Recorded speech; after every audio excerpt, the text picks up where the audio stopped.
High বন্ধুরা, আমি আজ তোমাদের সামনে নবম অধ্যায় নিয়ে আলোচনা করব। নবম অধ্যায়ের নাম বর্তনী ও চলবিদ্যুৎ। তো আমরা এখানে যে বিদ্যুৎ প্রবাহ আছে, এই বিদ্যুৎ প্রবাহটা মূলত ইলেকট্রন প্রবাহ কিন্তু, আর এটা দুইটা মাধ্যমে বা দু রকমের হয়, এসি ডিসি। এগুলো নিয়ে পরবর্তীতে আলোচনা আছে, এই যে এগুলো নিয়ে আলোচনা করা হবে আজকে। তো প্রথমে আগে বলি তড়িৎ প্রবাহটা কি। দুটি ভিন্ন বিভবের ধাতব বস্তুকে যখন পরিবাহী তার দ্বারা যুক্ত করা হয়, তখন তারের মধ্যে যে বিদ্যুৎ প্রবাহিত হয় তাকে কিন্তু বলা হচ্ছে তড়িৎ প্রবাহ। তো এখানে আরেকটা জিনিস, যে কোনো পরিবাহীর যে কোনো প্রস্থচ্ছেদের মধ্য দিয়ে একক সময়ে যে পরিমাণ আধান প্রবাহিত হয় তাই হলো যে ওদের মধ্যে যে একক সময়ে যে পরিমাণ আধান প্রবাহিত হয় সেটাই হলো কিন্তু তড়িৎ প্রবাহ। আর প্রচলিত তড়িৎ প্রবাহের দিক ইলেকট্রন প্রবাহের বিপরীত দিকে হয়। যেমন ধরো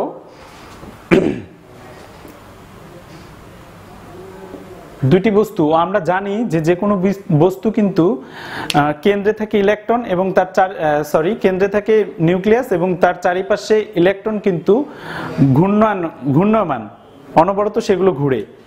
তো আমরা এখন যদি দেখি এই দুটি ধাতব বস্তু, এটা হচ্ছে প্রোটন, এখানে হচ্ছে প্রোটনের আধিক্য বেশি আর এখানে ইলেকট্রনের আধিক্যটা বেশি, এবং এই দুইটা ধাতব বস্তুকে আমি একটা তার দ্বারা সংযুক্ত করলাম।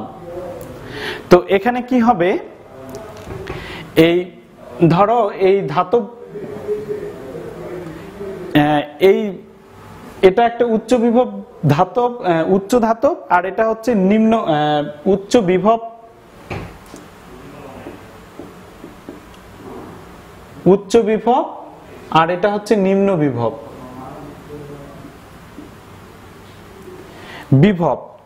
আর এটাকে যদি আমি ভি দ্বারা প্রকাশ করি, তো এটা ধরো ভি এ, এটা ভি বি, এবং ইলেকট্রন প্রবাহিত হবে কোথা থেকে? এটা সাধারণত নিম্ন বিভব থেকে উচ্চ বিভবের দিকে যাবে। তো এটাকে ধরো আমি চিহ্নিত করলাম এ দিয়ে। তো এটাকে আবার যদি নির্ণয় করতে চাই, আমরা ভি কে বের করতে চাই, তাহলে ভি এ যোগ ভি বি। আর এই তড়িৎ প্রবাহ যে আছে, এই তড়িৎ প্রবাহটাকে কিন্তু আমরা তড়িৎ প্রবাহের একককে অ্যাম্পিয়ার বলা হয় এবং একে এ দ্বারা প্রকাশ করা হয়। আর এই তড়িৎ প্রবাহ কিন্তু দুটি ভিন্ন বিভবের ধাতব বস্তুকে তার দ্বারা যুক্ত করা হয়, তখন কিন্তু এই নিম্ন বিভব থেকে উচ্চ বিভবের দিকে বিভব সম্পন্ন ধাতব বস্তু থেকে যে ঋণাত্মক আধানযুক্ত ইলেকট্রন উচ্চ বিভবের ধাতব বস্তুর দিকে প্রবাহিত হয়। তাহলে দেখো, ঋণাত্মক আধানযুক্ত যে পাশটা ঋণাত্মক, সেখান থেকে কিন্তু কি হবে, ইলেকট্রন উচ্চ বিভবের দিকে যাবে। আর এটা ততক্ষণ পর্যন্ত যাবে যতক্ষণ পর্যন্ত ঋণাত্মক আধানের এই প্রবাহ চলবে। তো এবার আমরা যাই একটু বিভব পার্থক্যে। বিভব পার্থক্যটা কি, যে প্রতি একক আধানকে তড়িৎ ক্ষেত্রের এক বিন্দু থেকে অন্য বিন্দুতে স্থানান্তর করতে সম্পন্ন কাজের পরিমাণ হলো ওই বিন্দুর তড়িৎ বিভব পার্থক্য কিন্তু। আর দুটি বিন্দুর বিভব পার্থক্য না থাকলে তড়িৎ প্রবাহ হবে না। অবশ্যই কি হবে, দুইটার পার্থক্য থাকতে হবে দুইটা প্রান্তের, ফলে কোনো আধান প্রবাহিত হবে না এবং কোনো কাজও সম্পন্ন হবে না যদি বিভব পার্থক্য না থাকে। এখন এই বিভব পার্থক্য তো আমরা জানলাম, এখন প্রশ্ন আসতে পারে যে বিভবটা তাহলে কি? বিভব হচ্ছে একটি আহিত বস্তুর অভ্যন্তরে, কি বললাম আমি, একটি আহিত বস্তুর অভ্যন্তরে একটি একক ধনাত্মক আধানকে আনতে যে পরিমাণ কাজ করতে হয় তাকে কিন্তু বলা হয় বিভব। তাহলে কি, আরেকবার আমি সংজ্ঞাটা বলি, যে একটি আহিত বস্তুর অভ্যন্তরে একটি একক ধনাত্মক আধানকে আনতে যে পরিমাণ কাজ করতে হয় তাকে বলা হচ্ছে বিভব। আর বিভব পার্থক্য তাহলে কি, এই যে অভ্যন্তরীণ বস্তুকে আনতে যে সময়টা লাগে বা যে শক্তিটা লাগে তাকে কিন্তু যে কাজ করতে হয় তাকে বলা হচ্ছে বিভব। আর এটা হচ্ছে বিভব পার্থক্য, একটা হচ্ছে অবশ্যই নিম্ন বিভবের বস্তু থেকে উচ্চ বিভবের বস্তু হতে হবে। এবার আমরা যদি তড়িৎ প্রবাহের প্রকারভেদটা দেখি, তড়িৎ প্রবাহের প্রকারভেদ। তড়িৎ প্রবাহ সাধারণত দুই প্রকারে হয়ে থাকে। একটা হচ্ছে অপর্যায়বৃত্ত প্রবাহ, এটাকে আবার বলা হচ্ছে সমপ্রবাহ বা একমুখী প্রবাহ, একে সংক্ষেপে আবার ডিসি বলা হয়। আর আরেকটা হচ্ছে কি পর্যায়বৃত্ত প্রবাহ বা পরিবর্তী প্রবাহ, একে এসি বলা হয়। তো এর নামের সাথে কিন্তু এর কাজের কিন্তু পরিচয়টা আমরা পাচ্ছি বা পাওয়া যাচ্ছে। সেটা কি বলছে, যে অপর্যায়বৃত্ত, অর্থাৎ আমরা যদি দেখি যে একটি তড়িৎ প্রবাহ, তড়িৎ প্রবাহ হচ্ছে এটা একটা সময়, এই সময়কে আমি ধরো এই পাশে সময়কে আমি টি দ্বারা প্রকাশ করছি, আর এটা হচ্ছে তড়িৎ প্রবাহ, তড়িৎ প্রবাহ এটাকে আমি প্রকাশ করছি আই দ্বারা। তো এখন যখন সময়ের সাথে সাধারণত তড়িৎ প্রবাহের দিকের কোনো পরিবর্তন ঘটবে না, কি হবে না, তড়িৎ পরিবাহীর হচ্ছে কোনো পরিবর্তন ঘটবে না, অর্থাৎ যে তড়িৎ প্রবাহ সব সময় একই দিকে প্রবাহিত হবে। কোন দিকে? একই দিকে, সে একই দিকে যাবে। এই একই দিকে প্রবাহিত হওয়াটাকেই বলা হচ্ছে অপর্যাবৃত্ত বা একমুখী বা ডিসি প্রবাহ। আর এটা তড়িৎ কোষ বা ব্যাটারি থেকে কিন্তু অপর্যাবৃত্ত প্রবাহ পাওয়া যায়। আবার ডিসি জেনারেটর সহযোগে এই প্রকার তড়িৎ প্রবাহ উৎপন্ন করা হয়। এই দুইটা লাইন একটু দাগায় রাখি, এই দুইটা তোমাদের জন্য একটু গুরুত্বপূর্ণ, বিভিন্নবার এসেছে। তাহলে পর্যায়বৃত্তটা কি? এই সংজ্ঞা থেকে কিন্তু বোঝা যাচ্ছে যে তড়িৎ প্রবাহের দিক থেকে যে দিকে যাচ্ছে সেই দিক থেকে সময়, কিন্তু সময় থাকবে তড়িৎ প্রবাহ আই, সময় টি। এটা কি হবে? এটা কোনো নির্দিষ্ট সময় পর পর তড়িৎ প্রবাহের দিক পরিবর্তিত করে। কি করবে? দিক পরিবর্তিত করবে। যদি এই দিক পরিবর্তিত করে তাহলে তাকে বলা হচ্ছে পর্যায়বৃত্ত বা এসি। আর এটা আবার দেখা যাচ্ছে কিন্তু পর্যায়বৃত্ত প্রবাহের দিক পরিবর্তন দেশ ভেদে কিন্তু বিভিন্ন হয়। যেমন বাংলাদেশে দেখা যাচ্ছে প্রতি সেকেন্ডে 50 বার দিক পরিবর্তন করে। যুক্তরাষ্ট্রের দিকে যদি দেখা যায় সেখানে প্রতি সেকেন্ডে 60 বার দিক পরিবর্তন করতে দেখা যায়। এই দুইটা মাথায় রেখেও বাংলাদেশে প্রতি সেকেন্ডে 50 বার এবং যুক্তরাষ্ট্রে প্রতি সেকেন্ডে 60 বার। তো এবার আমরা দেখি একটু রোধ বা রোধ, রয়কার ধরোধ। এই রোধটা হচ্ছে কি, ইলেকট্রন যে তড়িৎ যে প্রবাহিত হতে গিয়ে যদি কোনো বাধার সৃষ্টি হয় তাহলে তাকে কিন্তু বলা হচ্ছে রোধ। তাহলে এটা যদি আমরা সংজ্ঞাটা বলতে চাই তাহলে কি হবে, যে পরিবাহী যে ধর্মের জন্য এর মধ্য দিয়ে বিদ্যুৎ চলাচল বা প্রবাহে বাধাগ্রস্ত হয় তাই হলো কিন্তু রোধ। আর এর একক ওহম বা ওম।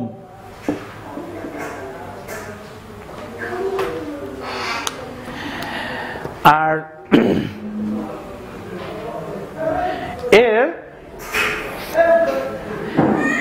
এর কিন্তু পরিবাহীর দুই প্রান্তের বিভব পার্থক্য, এই যে ওহম আছে এর দুই প্রান্তের বিভব পার্থক্য যদি 1 ভোল্ট এবং এর মধ্য দিয়ে প্রবাহিত তড়িৎ প্রবাহ যদি 1 অ্যাম্পিয়ার হলে ওই পরিবাহীর রোধ হবে কিন্তু 1 ওহম।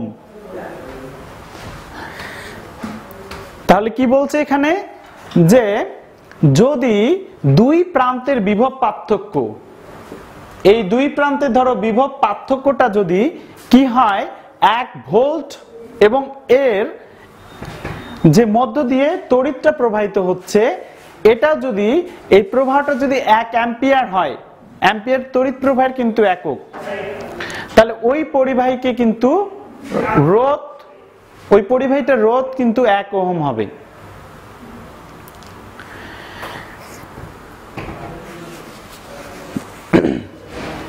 আর আমরা এখন ওহমের সূত্রটা দেখি।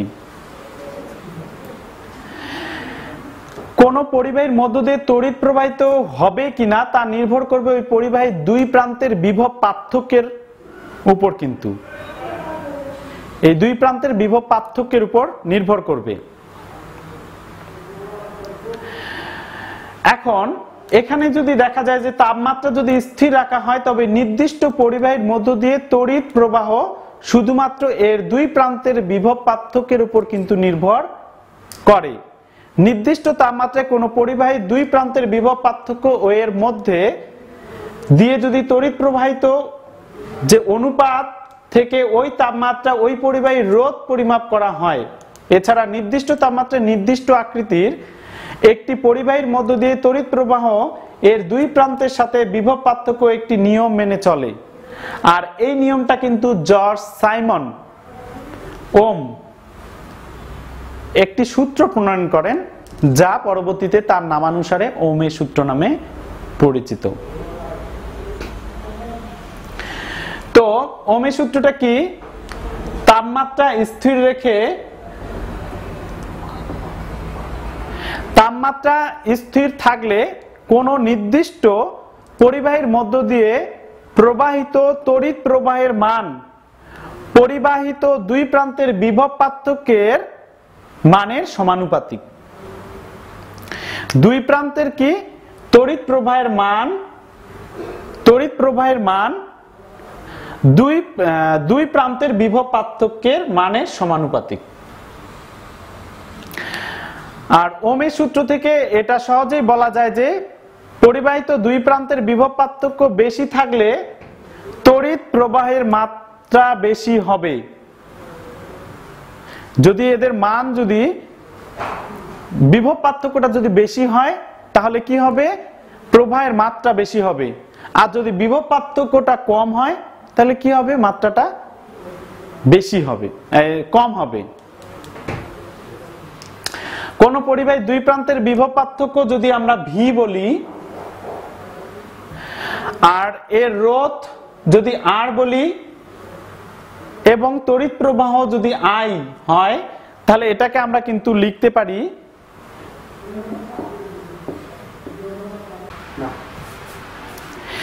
এ। আর যে আমরা বললাম দুই প্রান্তের বিভব পার্থক্য ভি, সেই ভি থাকলো। আর আরটা হচ্ছে কি তড়িৎ, আরটা হচ্ছে রোধ, আর রোধের একক হচ্ছে ওহম। তো এটাকে আমরা যদি আবার লিখতে চাই A = V ওহম ইনভার্স 1। তোমরা যখন গণিত করবে তখন কিন্তু এভাবেই করতে হবে, এটা 9-এ গেলে পাবে তোমরা।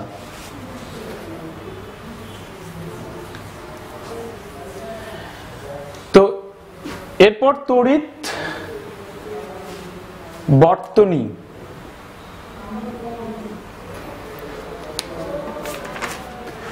আচ্ছা, মানুষের যেমন একটা চলার পথ আছে বা চলার জন্য, তেমন কিন্তু এই ইলেকট্রন বা তড়িৎ প্রবাহেরও কিন্তু একটি পথ রয়েছে।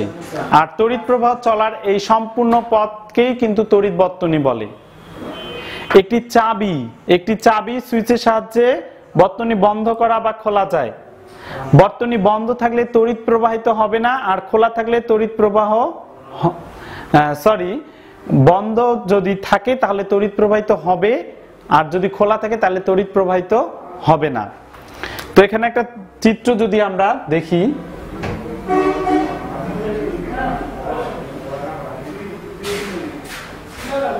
আমরা আগে রোধ, এটা অ্যাম্পিয়ার,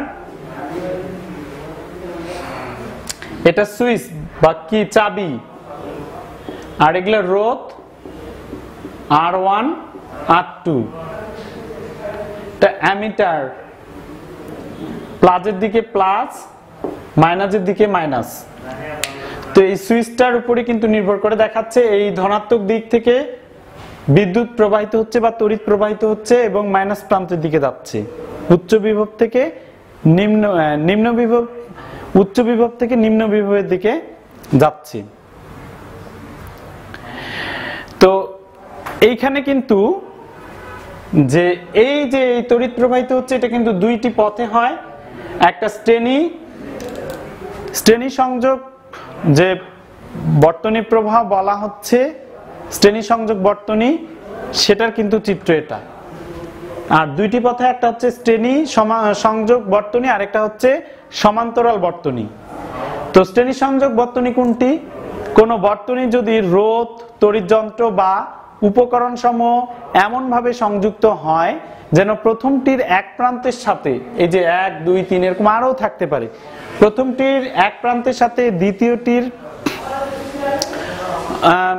অন্য প্রান্ত, দ্বিতীয়টির অপর প্রান্তের সাথে তৃতীয়টির অন্য প্রান্ত এবং এরূপ সব কয়টি পর্যায়ক্রমে সাজানো থাকে, তবে সেই সংযোগকে অনুক্রম বা শ্রেণী সংযোগ বলে, একটার সঙ্গে আরেকটা। সমান্তরাল সংযোগ বর্তনী, কোন বর্তনীর দুই বা ততোধিক রোধ, তড়িৎ উপকরণ বা যন্ত্র যদি এমন ভাবে সংযুক্ত থাকে যে সব কয়টির এক প্রান্ত একটি সাধারণ বিন্দুতে এবং অপর প্রান্ত অপর একটি সাধারণ বিন্দুতে যুক্ত হয়, তবে সেই সংযোগকে সমান্তরাল সংযোগ বর্তনী বলে। তো এটা যদি আমরা আবার উপরের চিত্রের মতোই লক্ষ্য করি, একটা সুইচ এবং এটা কি হচ্ছে, এটা ভোল্টামিটার,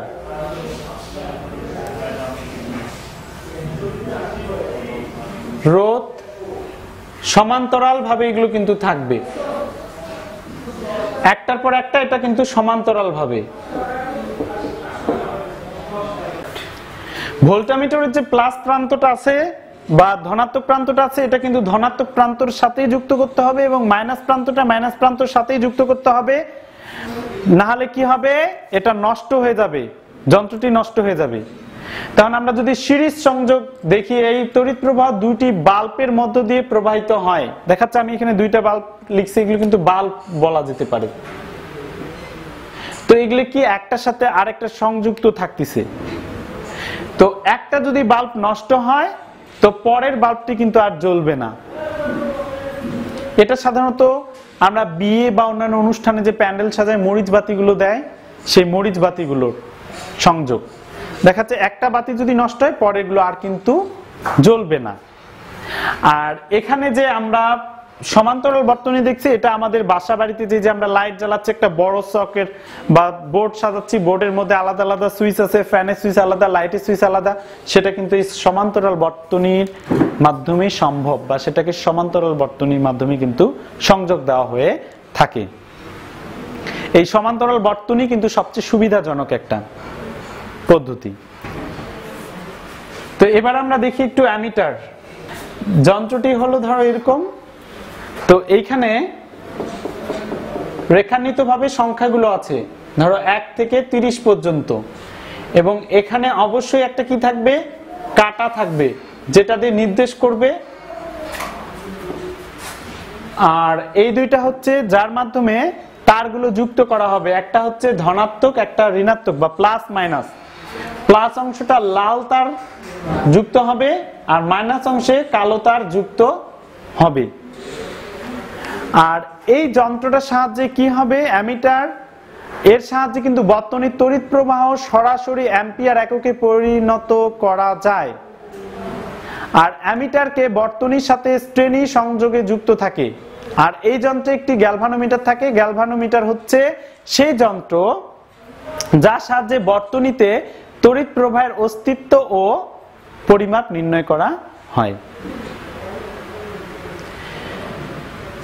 তো এটা অবশ্যই মাথায় রাখতে হবে, প্লাস অংশ যেটা সেটার সাথে লাল তার এবং মাইনাস অংশের সাথে কালো তার যুক্ত করতে হবে। এবার আমরা যদি ভোল্টমিটারটা দেখি, ভোল্টমিটারটা কি, যে যন্ত্রের সাহায্যে বর্তনীর যে কোনো দুই বিন্দুর মধ্যকার বিভব পার্থক্য সরাসরি ভোল্ট এককে পরিমাপ করা হয় তাকে কিন্তু ভোল্টমিটার বলে।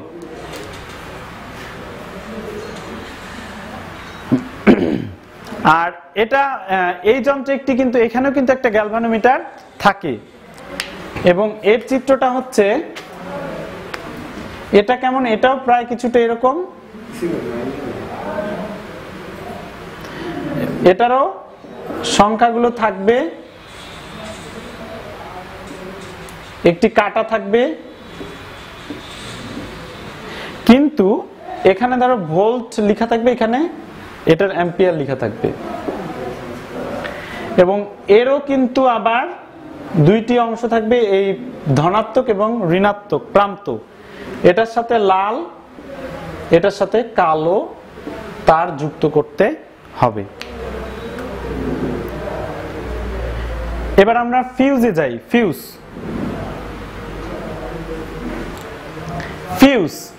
এটা হচ্ছে আমরা যে দৈনন্দিন বিভিন্ন যন্ত্রপাতিগুলো ব্যবহার করছি এগুলো থেকে আমরা যাতে কোনো দুর্ঘটনায় না পড়ি, দুর্ঘটনায় পড়লেও যেন এই ইলেকট্রন প্রবাহ তন্ত্রটা বা এই ইলেকট্রন যে প্রবাহিত হচ্ছে, এটা তড়িৎ প্রবাহিত হচ্ছে, এটা যেন থেমে যায় এবং দুর্ঘটনাটাকে এড়ানো যায়, এটার জন্য এই ফিউজ বসানো থাকে। তো ফিউজ সাধারণত টিন ও সীসার কিন্তু একটা হচ্ছে সংকর ধাতুর তৈরি ছোট তার, আর এটি একটি চীনামাটির কাঠামোর উপর দিয়ে আটকানো থাকে। বর্তনীতে ফিউজ সিরিজ সংযোগ করতে হয়, আর এটার কিন্তু মূল কারণ আমাদের বাসায় থেকে যে কোনো দুর্ঘটনা থেকে আমরা যেন কি করতে পারি, বাঁচতে পারি। তো ধরো ফিউজ তারের মান কিন্তু বিভিন্ন, তার মধ্যে ধরো 5, 15, 30, 60 প্রভৃতি হয়ে থাকে।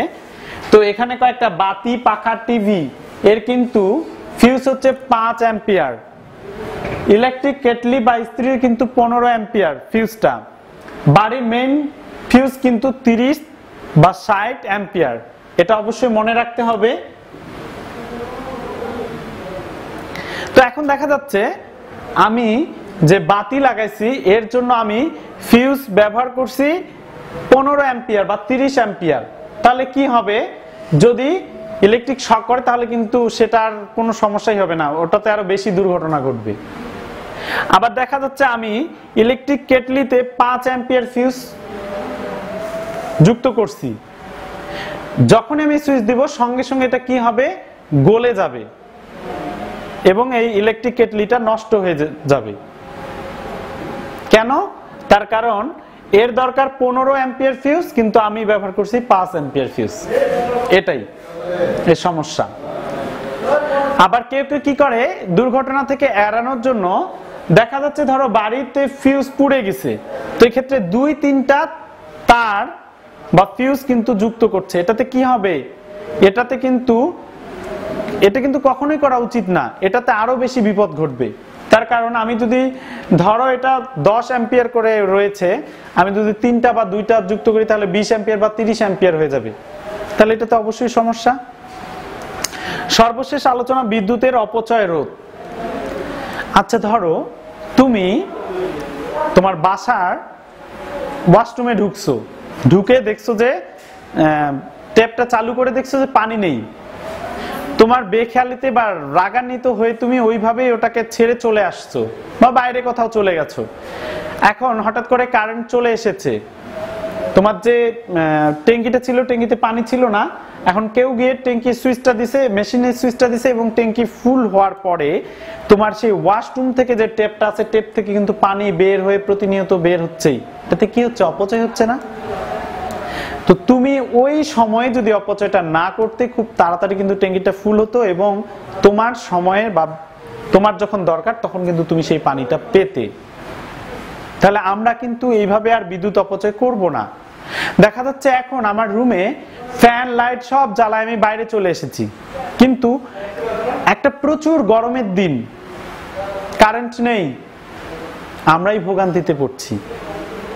তো আমরা বিদ্যুৎ অপচয় করব না। বিদ্যুৎ অপচয় না করার জন্য কয়েকটি পদ্ধতি তোমরা অবলম্বন করতে পারো। যেমন বাড়ির বাতিগুলো আছে, এগুলো এনার্জি বাতি বা যেটাতে একটু এনার্জি সেভিং বাল্ব যেটাকে বলা হয় সেটা আমরা ব্যবহার করতে পারি। প্রেসার কুকারে রান্না কিন্তু 25% বিদ্যুৎ সাশ্রয় করে। আমরা কিন্তু প্রেসার কুকারে রান্না করে কিন্তু সেই বিদ্যুৎটা সাশ্রয় করতে পারি, যদি সেটা ইলেকট্রিক কোনো মেশিনে হয় তাহলে। তাই বলে চুলায় রান্না করলে, প্রেসার কুকার দিয়ে রান্না করলে তুমি বলতে পারো যে আমার কারেন্ট খরচ কম হবে, সেটা কিন্তু নয়। আবার কি করতে পারি, আমাদের যে বড় বড় ফ্যাক্টরিগুলোতে নিজেদের জেনারেটরের মাধ্যমে কিন্তু বিদ্যুৎ উৎপাদন করতে পারি। সোলার বিদ্যুৎ বাল্ব আমরা যদি ব্যবহার করি তাহলে কিন্তু আমাদের বিদ্যুৎ অপচয়টা কম হবে। আর এয়ার কুলার বা লাইট চালানোতে আমরা একটু সতর্ক হব। আমরা কি করব, আমাদের প্রয়োজন মতো ফ্রিজটা ব্যবহার করব। তো বন্ধুরা, অবশ্যই আমরা যদি আমাদের সুবিধাগুলো ভোগ করতে চাই তো বিদ্যুৎ অপচয় আমাদের রোধ করতে হবে। তো তোমরা অধ্যায়টি আরেকটু ভালো করে পড়বে। সবাই অনেক ভালো থাকো, সবাই অনেক খুশিতে থাকো, আনন্দে থাকো, এই কামনায় শেষ করছি। বাই।